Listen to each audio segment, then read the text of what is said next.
Hello and welcome to this channel. Today I'll be showcasing my Elizabeth and James Nirvana fragrances. In fact, I'll be taking you through all three that I own. I believe there's 6 fragrances in the collection entirely, but I own 3 of them, and I'm going to be giving you a scent breakdown as well as a ranking. I'm going to be showing you my least favorite, and then I'm going to take it up to my favorite Nirvana fragrance, the Nirvana fragrance that in fact inspired my very first backup bottle buy. And let's get started. So if you don't know, Nirvana is a fragrance line. I just like say Nirvana and Elizabeth and James kind of interchangeably throughout this video. Just fair warning to those of you that are watching. But the brand was created by the Olsen twins, Mary Kate and Ashley Olsen, and I will say this right here, right now, in my personal opinion, they are my favorite celebrity fragrance brand in my entire collection. And I have quite a few celebrity fragrances, and I'm not saying that like all celebrity fragrances are bad, but I definitely think that these are the best of the best. So the packaging looks like this. It's supposed to look like a cigarette case, I believe, and you have the brand name on the side, and then you have the juice in different colored bottles. So I believe if I hold it up to the light, you get an idea of what the bottle color is. This will give you kind of a sneak peek of what the fragrances are that I'm showing you today. But yeah. So it looks really pretty. It looks like this. That's why I wanted to film it in this way, so you can kind of get like the full effect of the fragrances with the sunny window. But let's start out with my least favorite Nirvana fragrance. So that would be Nirvana Amethyst. And this is not to say that Nirvana Amethyst is a bad fragrance. It's absolutely not. But I will mention common themes that you can find throughout the entire Nirvana line. And one of those themes is that this is not a heavy hitting fragrance. In fact, none of these scents are heavy hitters. I don't necessarily think that these fragrances are meant to be heavy hitters. Rather, I think of them as intimate, mood-setting fragrances. I won't wear this fragrance to impress other people. I wear it to set my own mood. So this is Amethyst by Nirvana, and I consider this to be a very sweet scent. It's considered a spicy scent, but I would say it's more sweet rather than spicy. And just like all of the Nirvana fragrances, this one is showcased as a rather linear fragrance. It has notes of tobacco, honeysuckle, cedar, and spices. The tobacco really comes through, as does the honeysuckle in this one. It's a really nice scent.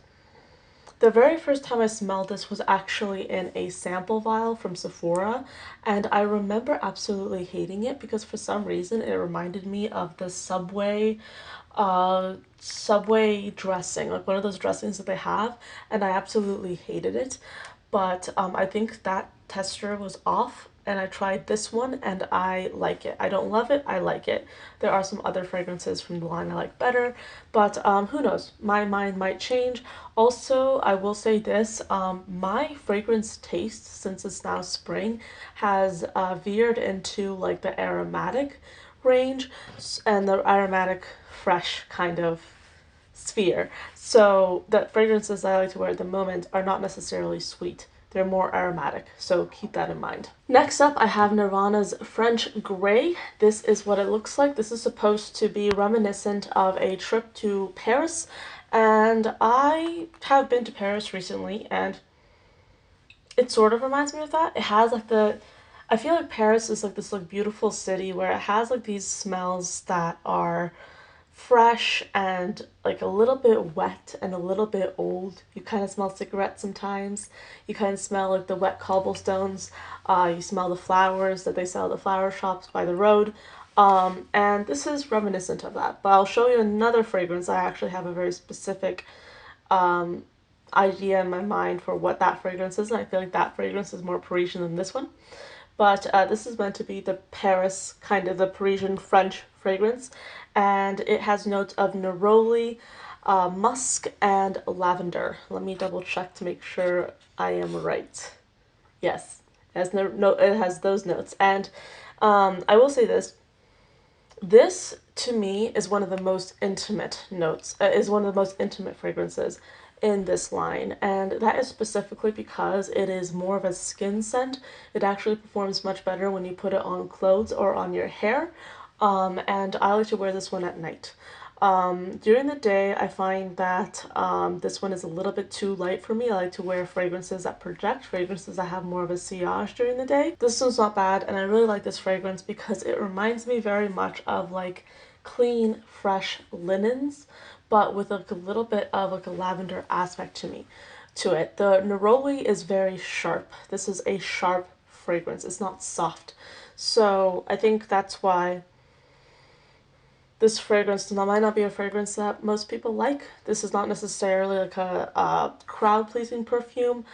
I think that this is just a perfume for me, and that's how I picture myself wearing this. I feel like I want to wear this perfume when I want to be cozy, when I'm kind of like settling down for the night, when I just want something light, when I've just gotten out of the shower. I sometimes sleep in a bathrobe because I like to feel cozy like that, and I spray this on my bathrobe and I could smell it the next morning. So on your bathrobe it will last, on the skin not so much.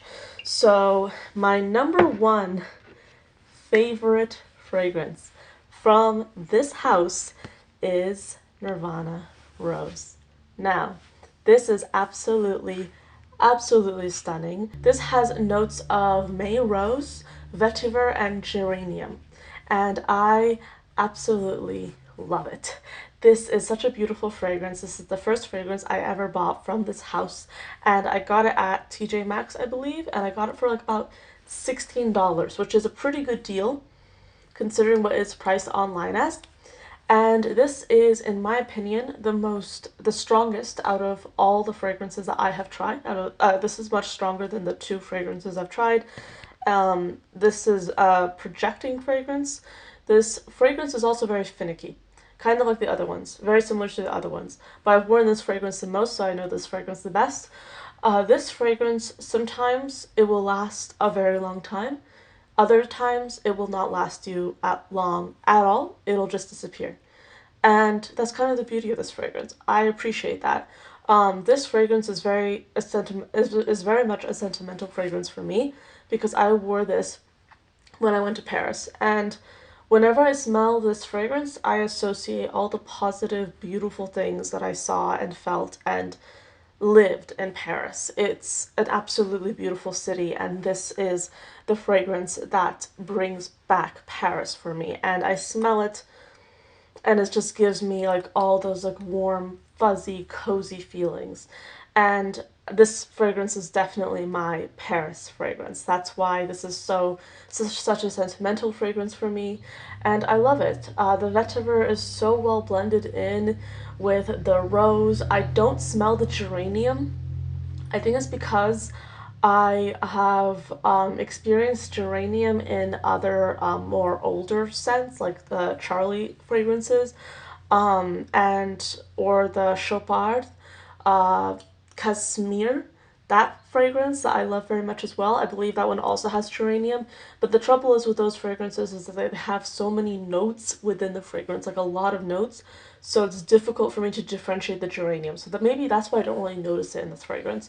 But I do definitely don't notice the rose and the vetiver, and it's an absolute beautiful scent. Everyone who I have asked to smell this fragrance loves it.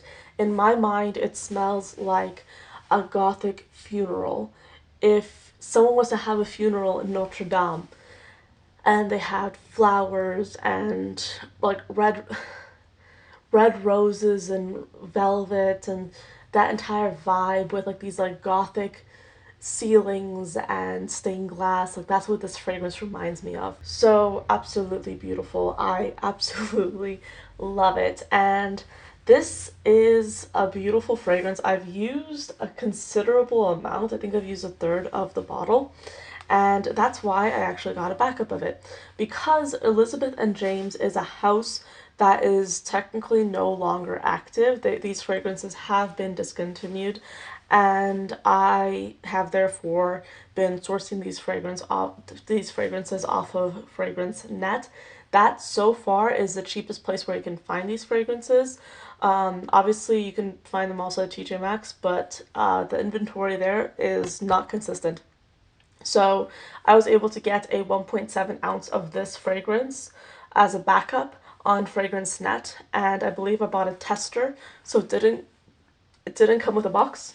but I just have it in the packing sleeve and I have it tucked away because I cannot live without this fragrance.